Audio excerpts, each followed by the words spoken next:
Disclaimer, the story is true, but names and identities have been changed for anonymity. I I don't even know where to start. Honestly, I never thought I'd be that woman. You know, the kind who calls into late night radio shows, or the one who writes anonymous confessions on the internet because the shame is so great she can't even look her own mother in the eye. Well, now that woman is me. My name is Clara, and if you saw me on the street 2 months ago, you'd say I had the perfect life. Not a magazine cover life, of course, but a perfect real life. I've been married, or was, I still don't know how to define my marital status today, to Roberto for 10 years. 10 years. A whole decade sharing a bed, bills, dreams, and, as I found out, sharing only half the truth. Roberto, he was always the kind of man my friends envied. You know, the good guy type, the one who opens car doors, remembers your mother's birthday, fixes the sink without complaining. He was a pillar, safe, predictable. I loved that predictability. After growing up in a chaotic home with parents who screamed all the time, the silence and peace Roberto gave me was my paradise. We had our rituals. Friday was pizza and a movie night. Sunday was lunch with the family or laziness on the couch. But Saturday was his day. Starting around the 3rd year of our marriage, Roberto picked up a new hobby. He said he needed fresh air, that the accounting firm was suffocating his soul. So he started hiking and fishing. Sport fishing, he called it. He bought all the gear, rods, vests, boots. He left the house religiously at 5:30 a.m. every Saturday. The car was already packed the night before. He'd kiss my forehead. I always pretended to be asleep, but I could smell the coffee in his aftershave and whisper, "I'll be back for dinner, love." And he always came back, always at 6 p.m., smelling like the woods, sometimes with a little mud on his boots, tired but happy. He'd tell me about the lake, how he almost caught a huge fish, about the peace of nature. I never doubted him. Why would I? He came back lighter, more loving. Those Saturdays seemed to recharge his batteries, to be the perfect husband during the week. I was so naive. My God, I was blind.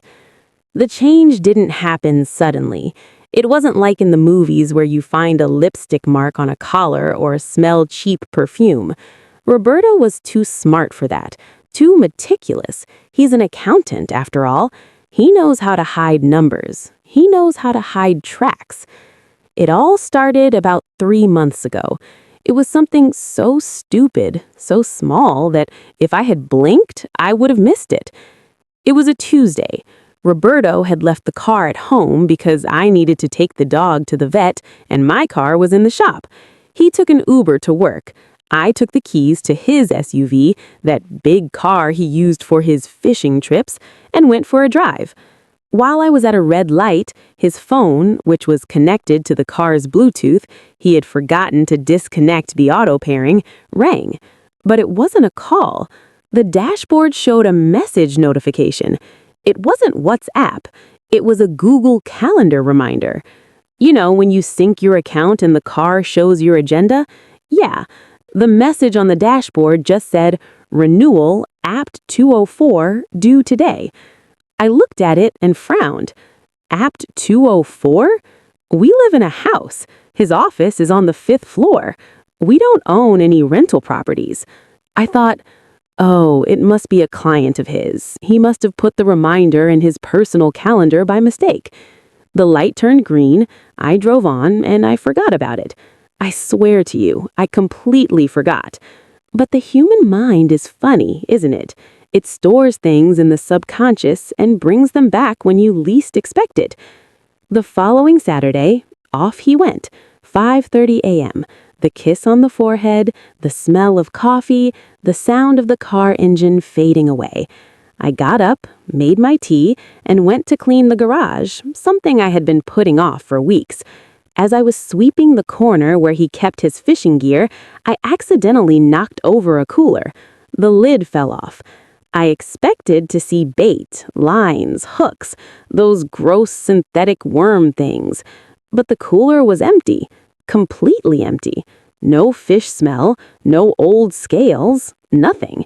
It looked like it had just come out of the store. A chill ran down my spine.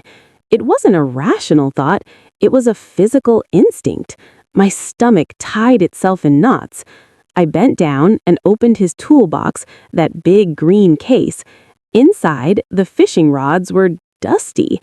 Not dirt from the ground dusty, dusty like they hadn't been touched in months.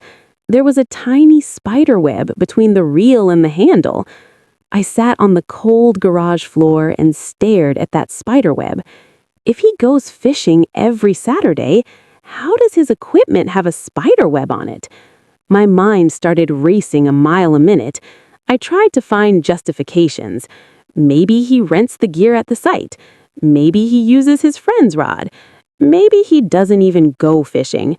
Maybe he just goes there to drink beer and sit looking at the water, and is ashamed to tell me he doesn't catch anything. Yes, that last one seemed the most plausible. He just wanted some time alone. Men are like that, right? They need their cave. I forced myself to believe it. I got up, put everything back exactly as it was so he didn't notice I had touched it, and went back inside. But the silence of the house, which used to be my peace, now felt heavy. The clock on the wall went tick-tock, sounding like hammers in my head. Where was he? I grabbed my phone, opened the banking app. We have a joint account for household expenses, but he has his own account and I have mine. I never checked his account. We trusted each other, but I knew the password. He gave it to me years ago during an emergency when he was hospitalized with appendicitis, and I never forgot it. My hands were trembling as I typed the password into the app. I felt dirty. I felt like a traitor. What are you doing, Clara? He's your husband. He loves you. I logged in, went straight to the statement. Saturdays. I needed to see the Saturdays. I scrolled down. Last Saturday. Shell gas station, $50. Okay, gas for the trip. Lake Bakery, $15. Breakfast, okay. Nothing unusual. Saturday before that. Shell gas station, $50. Lake Bakery, $12. Everything seemed normal. He really was driving somewhere far, spending gas and stopping to eat. I released the breath I didn't even know I was holding. See, Clara, you're paranoid. He's going on a trip. But then I decided to look at the credit card, the bill that hadn't closed yet. There was a purchase made on Thursday, an online purchase. Online marketplace, $45.90. I clicked to see the transaction details, but the bank app didn't show the product, only the seller's name, Toys and Dreams Limited. Toys? We don't have children. Our nephews live in another state and are already teenagers. His godson's birthday was 2 months ago. Why would Roberto be buying toys on a Thursday? That reminder of Apt 204 came back to my head like a punch. Apt 204. Toys. Dusty fishing gear. I started to feel nauseous. I needed to know. I couldn't wait for him to come back at 6 p.m. and ask how was the fishing, knowing he would lie to me to my face. I wouldn't be able to hold his gaze. I needed proof, or I needed to prove I was crazy. I went to his home office. He's organized, folders, files, everything labeled. I started rummaging through the drawers. Nothing, just paid bills, car documents, marriage certificate. I opened his laptop, locked with a password, of course. I was about to give up, feeling like the worst wife in the world, when I saw his backpack. Not the fishing one, but the backpack he uses for work during the week. He had switched backpacks Friday night and left the work one in the corner of the living room. I unzipped the front pocket, pens, charger, headphones. I opened the larger zipper. The work laptop wasn't there, obviously. There were some crumpled papers at the bottom. I pulled out a paper. It was a toll receipt. Date, last Saturday. Time, 6:45 a.m. Toll Plaza, Interstate 75 North. I froze. Interstate 75 North goes inland, but the lake where he says he fishes is to the coast. He was lying about the direction. He wasn't going to the lake. He was going to the other side of the state. For 10 years, he told me he was going to the coast, and for 10 years, or at least for the last few months, he was going to the other side of the state. I ran to the living room computer, mine, and opened Google Maps. I traced the route from our house to that toll plaza. It led to a suburban area called Vineland. Quiet residential towns. What was he doing in Vineland every Saturday? That was when I made the decision that would change everything. I wasn't going to confront him. If I asked, he would invent an excuse. He would say the lake was bad and he found another fishing spot inland. He's quick with words. No, I needed to see. Do you know what it means to act? I don't mean acting on a stage with a script and applause. I mean acting for your own sanity. That's what I did from Monday to Friday. It was the longest week of my life. Every smile he gave me at breakfast felt like a mockery. Every time his phone vibrated and he just glanced at it out of the corner of his eye, my stomach turned. I started noticing things that previously went unnoticed. The way he shielded his phone screen with his body, subtly when he was on the couch. The fact that he was whistling songs I had never heard before. Cartoon songs? On Wednesday, the package arrived. I had ordered one of those magnetic GPS trackers online with express delivery. I had it delivered to a friend's office so Roberto wouldn't see the package. My friend, Lucia, asked if everything was okay. I lied, said it was a surprise gift for him. What irony. The surprise would be for me. On Friday night, the ritual repeated itself. He packed the fishing gear, put the empty cooler in the trunk.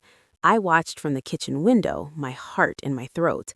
As soon as he went in to shower, I ran to the garage. My hands were sweating cold. I felt like a criminal in my own home.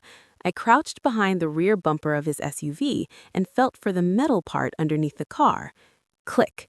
The magnet on the tracker stuck. I stayed there, crouching on the cold garage floor, listening to the shower running inside. I thought about ripping it off, running to the bathroom, hugging him and begging him to tell me he loved me, but the memory of the baby lavender smell held me back. I needed to see this through. Saturday, 5 a.m. I didn't sleep. I pretended to sleep. I felt when he got up, felt the weight of his body leaving the mattress, heard the sound of his zipper, the smell of coffee. When he came to give me the goodbye kiss, I held my breath. "Bye, love. See you tonight," he whispered. "Bye. Have a good catch," I replied, my voice muffled by the pillow to hide the tremor. As soon as the front door slammed, I jumped out of bed.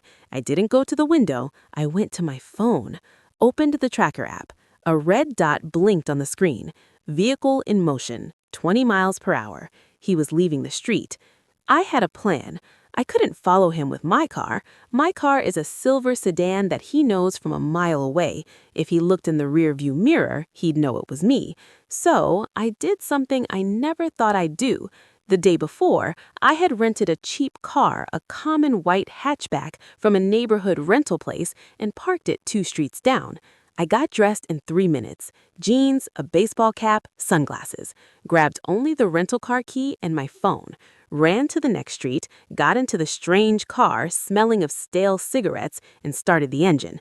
Checked the app. He was already on the main avenue heading towards the highway. The red dot was moving fast. "Let's go, Roberto. Show me your world," I said to the phone. The chase on the highway was torture. I kept a safe distance. The app said I was 3 miles ahead of him. I didn't need a visual, I just needed to follow the dot. He took Interstate 75, exactly as the toll receipt showed. The sun was rising, that beautiful orange sky, and there I was, driving at 70 miles per hour, crying with rage. We passed the city limits. We passed the industrial zones. The red dot exited the highway at the Vineland exit. It's a nice town, full of luxury condos and lots of green areas. My heart raced. He entered a noble residential area. Wide streets, big trees. The dot stopped. I slowed down. The app said, "Vehicle stopped for 2 minutes." I turned the corner slowly. There was his car. But it wasn't parked on the street. It was stopped in front of a huge black iron gate, a gated community called Oakwood Estates. I stopped the rental car about 100 yards away behind a delivery van and watched. I saw Roberto roll down the window. He reached his arm out. He didn't talk to the guard. He didn't ring the intercom. He used a remote control. He had the gate clicker. Do you understand the weight of this? He wasn't a visitor. He wasn't going to meet someone casually. Whoever has the gate clicker lives there or has free access like a resident. The gate opened slowly. His car went in and disappeared around the curve of the internal drive. The gate closed. I sat there frozen, engine running. I couldn't get in.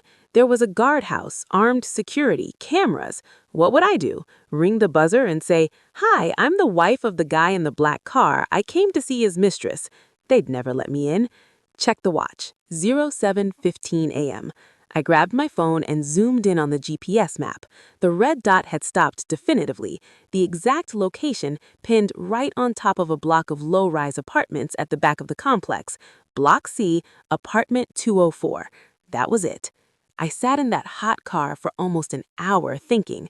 I could go back home and throw his clothes in the street and change the locks. I could call him right now and scream, but curiosity is a poison. I needed to see who she was. I needed to compare. Was she younger, prettier?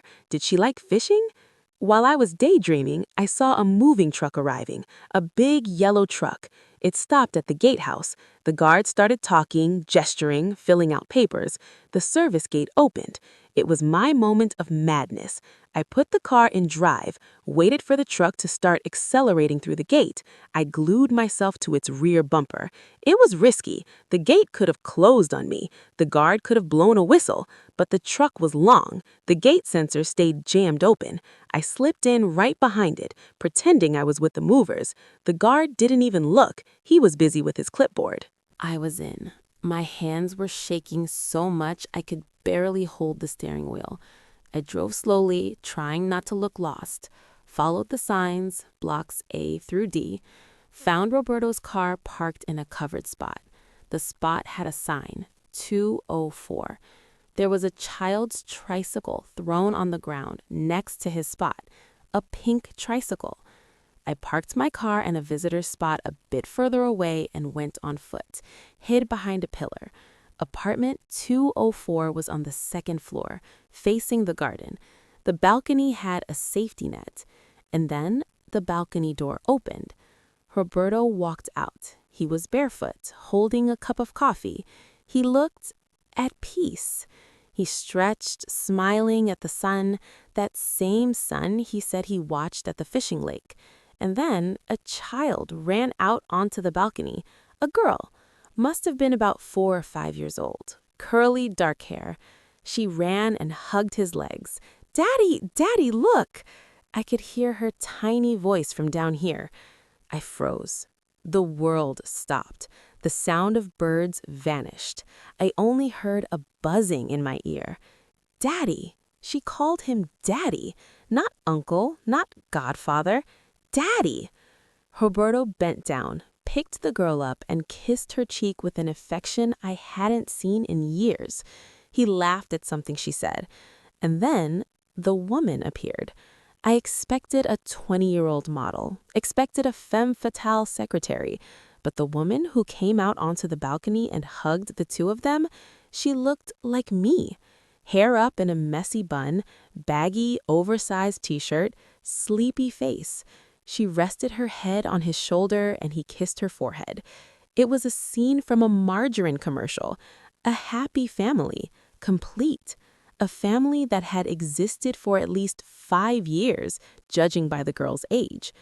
I fell to my knees in the grass, hidden behind a hydrangea bush. I threw up, right there. Threw up the coffee I hadn't even drunk. Threw up my dignity. Threw up 10 years of lies. How? How did he manage? How could he be my husband from Monday to Friday and that girl's father on Saturdays? Who was the official wife? Me or her? As I wiped my mouth with my sleeve, trying to breathe, I saw Roberto point down, towards the garden. "Let's go down to play at the playground, princess," he said. "Yay!" the girl screamed. They were coming down. They were going to pass exactly where I was hiding. I had nowhere to run. The car was far away. If I ran, they would see me. I curled up behind the bush, praying to be invisible. Heard the building door open, heard the steps, heard the girls' laughter. They passed 6 feet from me. I saw Roberto's sneakers, the same sneakers I gave him for Christmas. They went to the sandbox. I should have left. I already seen enough. I already had the answer. But the anger started to replace the shock. I stood up, brushed the dirt off my pants, fixed my hair, took off my sunglasses, and started walking towards the sandbox. Roberto was pushing the girl on the swing, his back to me. The woman was sitting on a bench looking at her phone. The woman saw me first. She frowned, confused, seeing a stranger walking with eyes of fire in their direction. Roberto, noticing the woman's gaze, turned around. The moment his eyes met mine was the only satisfaction I had that day. His smile died. The color drained from his face so fast he turned gray. He let go of the swing. The girl kept swinging, laughing, unaware that her world was about to explode. "Clara?" he whispered, his voice failing. I stopped 3 steps away from him. I looked at him, looked at the woman who was now standing up from the bench, scared, looked at the little girl. "So," my voice came out surprisingly calm, cold as ice. "So, is this where the fish are budding, Roberto?" The silence that followed was heavier than anything I had ever experienced. It was physical. It pressed against my chest. The only sound was the squeak of the swing chains as the little girl kept moving back and forth, happily kicking her legs. Roberto opened his mouth, but no sound came out. He looked like a fish out of water, how ironic, gasping for air. The woman, the other one, took a step forward. She looked confused, but not guilty. That's when I noticed she was wearing a ring, a gold band, on her left hand, just like mine. "Beto?" she said. She called him Beto. I never called him Beto. "Who is this? Is it someone from the office?" Roberto finally found his voice. It was a strangled, desperate sound. "Amanda, please, take Alice inside. Just take her inside." "Why?" Amanda asked, her protective instincts kicking in. She moved between me and the child. She looked at me with suspicion. "Who are you?" I looked at Roberto. He was pleading with his eyes. He was begging me silently not to destroy everything right there in the sandbox. But mercy was the last thing on my mind. "Tell her, Roberto," I said. I crossed my arms. I felt powerful, terrifyingly powerful. "Clara, not here, please, not in front of Alice," he whispered, sweat beading on his forehead. "Tell her who I am," I shouted. The volume made the little girl stop the swing. She looked at her father, scared. "Daddy?" she whimpered. Amanda grabbed the child's hand. She turned to me, her face hardening.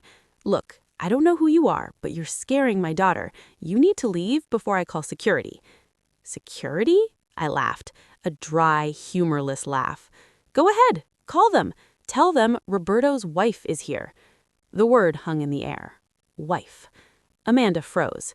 She looked at Roberto, then back at me, then at Roberto again. She looked at my hand. She saw my ring. "Wife?" she repeated, her voice trembling. "What is she talking about, Beto? We've been married for 6 years." Boom. Another explosion inside my head. 6 years. I had been married to him for 10. He didn't just have a lover, he was a bigamist. He had 2 full marriages running parallel. "Amanda." Roberto tried to reach for her arm, but she recoiled as if he were burning hot. "Is it true?" she asked, her eyes filling with tears. "Is she your wife?" Roberto looked down at his feet. The defeat was written all over him. "Yes," he whispered. The sound that came out of Amanda was heartbreaking. It wasn't a scream, it was a gasp, like she had been punched in the stomach. She pulled the little girl, Alice, tight against her legs. Alice started to cry. "I think we need to talk," I said, my voice shaking now. The adrenaline was wearing off, and the reality was setting in, and not here in the playground. We went up to apartment 204, the walk of shame. Roberto walked ahead, head down. Amanda followed, carrying the crying child, keeping her distance from him. I walked last, feeling like an intruder in a nightmare. The apartment was beautiful, cozy. There were pictures of them everywhere. Roberto holding the baby, Roberto at a birthday party, Roberto grilling on the balcony. It was a mirror of my life, but with a child. The child we never had. We sat in the living room. Amanda took Alice to her room and turned on the TV loud. When she came back, she looked different. The shock was turning into rage. She sat on the armchair. I sat on the sofa. Roberto sat on a stool, far from both of us. "Start talking," Amanda said. She didn't look at him. She looked at the floor. Roberto took a deep breath. He rubbed his face with his hands. "I never meant to hurt anyone." Typical, the classic line of every coward. "I met Amanda 6 years ago," he said, glancing at me. "It was during that month I spent in Vineland auditing that big company. Remember, Clara?" I remembered. He had stayed in a hotel for a month. He called me every night. "We fell in love," he continued. "But I couldn't leave you, Clara. You had just lost your mother. You were fragile. I didn't have the heart to break us up." "So you decided to marry her too?" I asked, incredulous. "She got pregnant," he said softly. "It was an accident, but when Alice was born, I couldn't walk away. I wanted to be a father. You know we tried, Clara. We tried for years." That hit me harder than the betrayal. We had tried. We had fertility issues. The doctors said it was unexplained infertility. We gave up after 3 rounds of IVF. I accepted a life without children because I had him, and he went and made a family elsewhere. "So you created a system," Ananda said, her voice dripping with disgust. "The fishing trips, the Saturdays, the late nights at the office." "Yes," Roberto admitted. "During the week, I was the accountant in the city. On Saturdays, I was the father in Vineland. It was exhausting, but I loved you both. I truly did. I do." "Shut up!" Amanda and I yelled at the same time. We looked at each other. For the first time, I didn't see an enemy. I saw another victim. She had been living a lie for 6 years. She thought she had a husband who worked hard and traveled for business. She didn't know she was the weekend family. "You are a monster," I said, standing up. "You stole 10 years of my life, and you stole 6 of hers." "I provided for everyone," Roberto defended himself, raising his voice. "Nobody lacked anything. I paid the bills, I was present, I was a good father, a good husband." "A good husband doesn't have 2 wives, Roberto," I screamed. I grabbed a vase from the coffee table, a pretty blue vase, and threw it against the wall. It shattered into a million pieces. The noise made him shrink back. "I want a divorce," I said. "I want everything. The house, the car, the savings. And I'm going to tell everyone. Your parents, my parents, your boss." Roberto turned pale. His reputation was everything to him. "Clara, please, let's be rational." "Rational?" I walked to the door. "I'm being very rational. I'm leaving. And if I were you, Amanda, I'd check the bank accounts. Because if he's lying about this, imagine what else he's hiding." I slammed the door behind me. I walked down the stairs, trembling. I got into my rental car. I didn't go home. I drove to a hotel. But as I drove away from Oakwood Estates, I realized something. I wasn't just sad. I was free. The weight of being the perfect wife for the perfect man was gone, because the perfect man didn't exist. But the story doesn't end there. Oh no, because while I was at the hotel that night, staring at the ceiling, my phone rang. It wasn't Roberto, it was Amanda, and what she told me changed the game completely. She told me, "Clara, I checked the accounts like you said, and I found something. He wasn't just supporting 2 families with his salary. The numbers don't add up. There's a 3rd account, and it's receiving money from a source that isn't his job."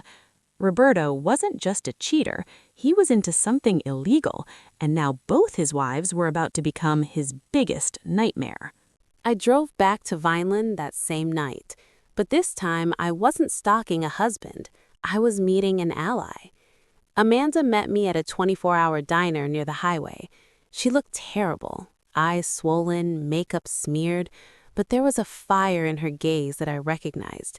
It was the fire of a mother protecting her cub. She slid a tablet across the table. "Look at this," she whispered. We were looking at a digital bank statement. The account was in a shell company's name, Blue Heron Consulting. "Blue Heron," I muttered. "Heron is a bird that eats fish."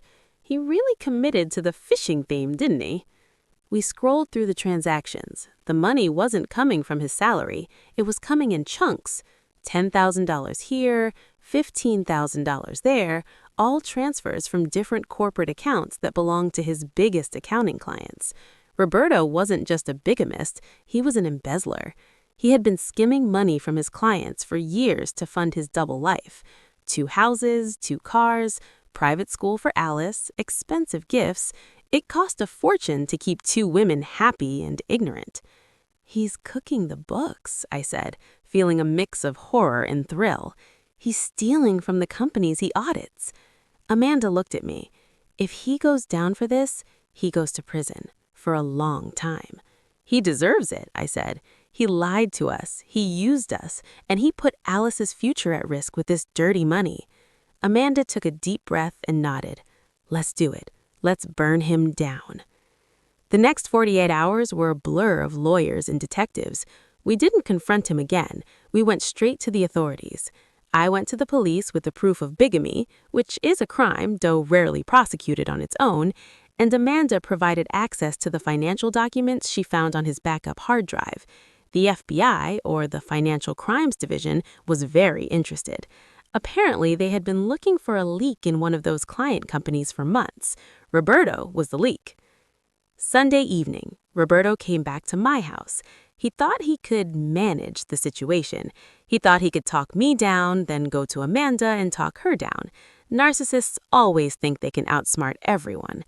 I was sitting on the couch, drinking a glass of wine. He walked in, looking exhausted but composed. "Clara," he started, putting his keys on the table, "I'm glad you're calm. We need to restructure our finances for the divorce, but I want you to know I'll take care of you." I smiled, a genuine, cold smile. "Oh, I know you will, Roberto, but I think you have guests." "Guests?" He frowned. At that moment, the red and blue lights flashed through the front window. The siren wailed. It was the most beautiful sound I had ever heard. Roberto ran to the window. He saw 3 squad cars blocking the driveway. "Clara, what did you do?" He turned to me, his eyes wide with terror. "I didn't do anything, Roberto." I stood up and smoothed my dress. "I just introduced your Saturday life to your Monday life, and the math didn't add up." The police burst through the door. They didn't arrest him for bigamy initially. They arrested him for wire fraud, embezzlement, and money laundering. As they cuffed him and dragged him out, he was screaming. He wasn't screaming my name. He wasn't screaming Amanda's. He was screaming for his lawyer. That told me everything I needed to know. He never loved us. He loved the control. The aftermath. It's been 6 months now. Roberto is awaiting trial. He denied bail because he's considered a flight risk. The evidence is overwhelming. He's looking at 15 to 20 years. And as for me and Amanda, well, it's funny how life works. We didn't become best friends. That would be too weird. But we talk. We met last week to finalize the sale of the assets. The government seized a lot, but since I was the legal first wife and unaware of the crimes, I managed to keep my house. Amanda wasn't so lucky financially, but she has something better. She has her freedom, and she has Alice. I met Alice properly the other day. She's a sweet girl. She asked where her daddy was. Amanda told her, "Daddy is in a timeout because he broke the rules, a very long timeout." Before I left their apartment, I looked at the old fishing rod that Amanda had kept in the closet, intending to throw it away. I picked it up. "You know," I said to Amanda, "he never caught a single fish in 10 years. Amanda laughed. "No, but we caught a shark." I walked out to my car, alone but not lonely. I looked at the empty passenger seat. For 10 years, I thought I needed a man there to be complete. I thought I needed the perfect husband to validate my life. But as I turned the key and the engine roared to life, I realized I was driving my own car on my own road to my own destination. And for the first time in a decade, I didn't care where Roberto was going on Saturday. Because on Saturdays, Saturday is my day now.